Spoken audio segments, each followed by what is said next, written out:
The contrast between the serenity of the mountain and the chaos of the wave is tempting. The boats tumble and weave with the current. Known as the quintessential Japanese work of art, it has more in common with European art than you think. This Japanese artwork is far more intriguing than it appears at first sight. If this and similar prints inspired the likes of Monet and Van Gogh, there must be something special about it. A woodblock print of a gigantic wave has no business being this famous. So why did it sweep the world off its feet? The Sengoku period in Japan from the mid-15th century to the end of the 16th century was marked by civil wars and conflicts. After Tokugawa Ieyasu emerged victorious in the Battle of Sekigahara in the year 1600, he established the military government known as Tokugawa Shogunate. The capital was shifted to Edo, modern-day Tokyo, giving the new era its name, the Edo period. Given how strife had laid waste to Japan over the past however many centuries, the shogunate was incredibly worried of naughty influences, and one influence of concern was the spread of Christianity. Japan had resisted incursions by foreign powers, but Christian traders and missionaries were causing some worries among the top brass. Hideyoshi Toyotomi, a feudal lord, had banned missionaries in 1587, and the new shogunate expanded the edict by including all non-Japanese people. In the early 17th century, Japan closed off its borders completely. No one goes in or out. Trade with foreign nations was completely halted except for China and Joseon. Oh, and 2 Dutch ships were allowed every year. What followed was around 250 years of isolation. This may seem extreme on paper, but the Edo period is remembered for the stability brought about by the centralized government. The shonen class, or lower class, benefited greatly from this. The merchants could now afford luxuries, among them ukiyo, meaning the floating world. And let's not forget that Japan was able to avoid the colonialist ventures of Europe for much longer than its neighbors.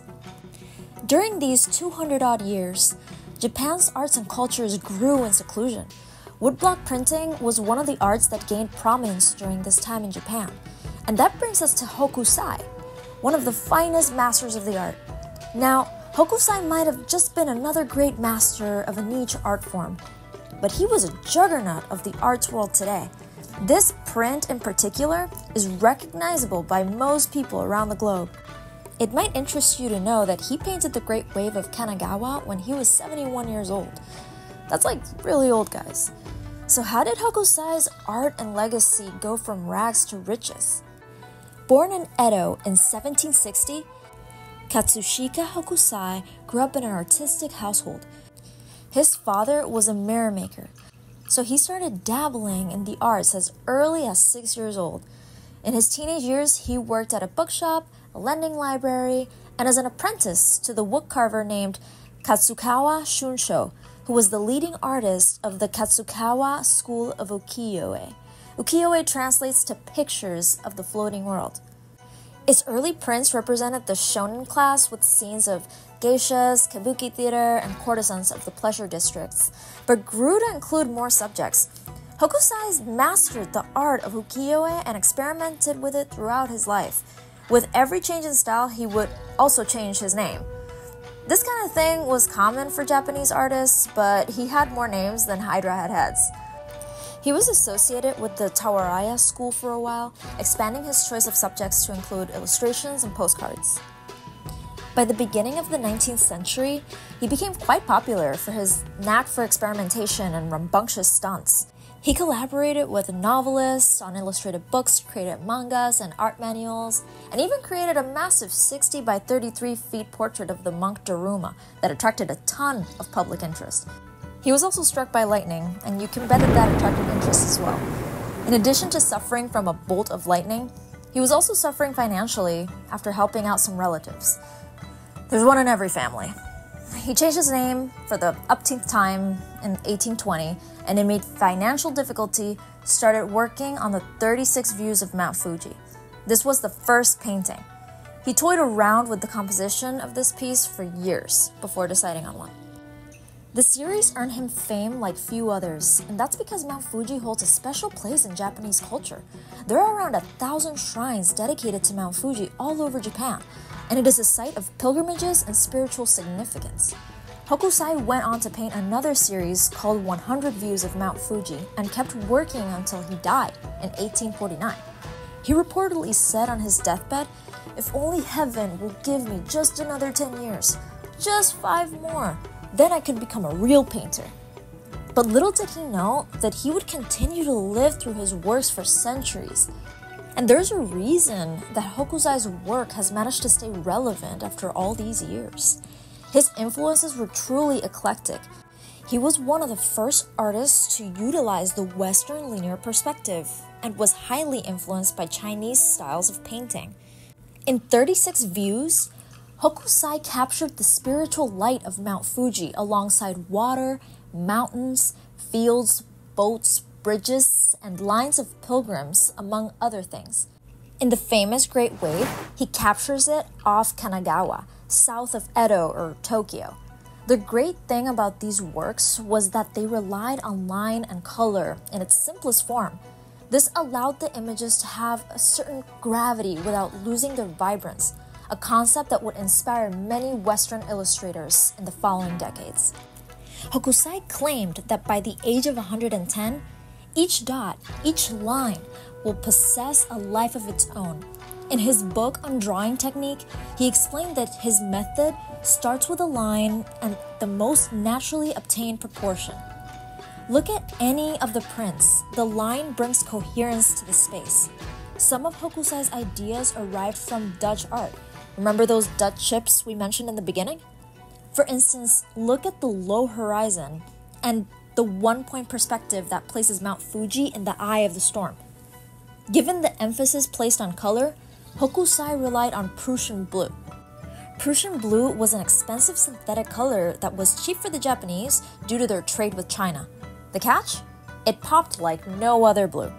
The color arrived in Japan in 1829, and upon his publisher's insistence, Hokusai quickly adopted it.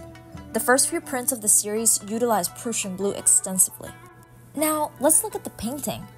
The wave takes up most of the space, creating a whirling sense of chaos in the image. 3 boats jumble about in the water trying to stay afloat. These boats belong to fishermen who brought fish to Edo markets. The wave dwarfs them. It dwarfs everything in the image, even the 12,000-foot tall Mount Fuji. The spray from the wave turns into snow falling on the mountain. The Buddhist and Shinto ideas regarding nature come into play here as different elements collide against each other, one yearning for mayhem and the other for peace, a perfect yin-yang. As colonialist forces pressured secluded Japan to open up its borders, the clash between the harmony of local culture and the barrage of foreign ideas became all too fitting. The barricade finally lifted in 1852, and Japan ushered into an era of reform and modernization with the Meiji Restoration.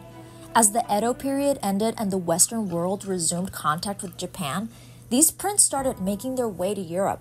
Western Baroque art in need of a revolution was suddenly presented with a completely new way of seeing. But it should be noted that the Western artists considered Hokusai as the pinnacle of Japanese art. In retrospect, they did so because they recognized something familiar in the work: perspective. It should also be noted that while Hokusai employed a one-point perspective in his works, he was highly critical of the traditional Western understanding of foreground, middle ground, and background. He took what he wanted, and then he looked at other things and said, "Rules? Who needs them?" Impressionists were highly influenced by the use of color in Japanese prints. Woodblock prints were sought after by artists across the continent. The crashing waves of Hokusai's prints inspired the waving sky of Vincent van Gogh's Starry Night. Monet was also inspired by the Great Wave.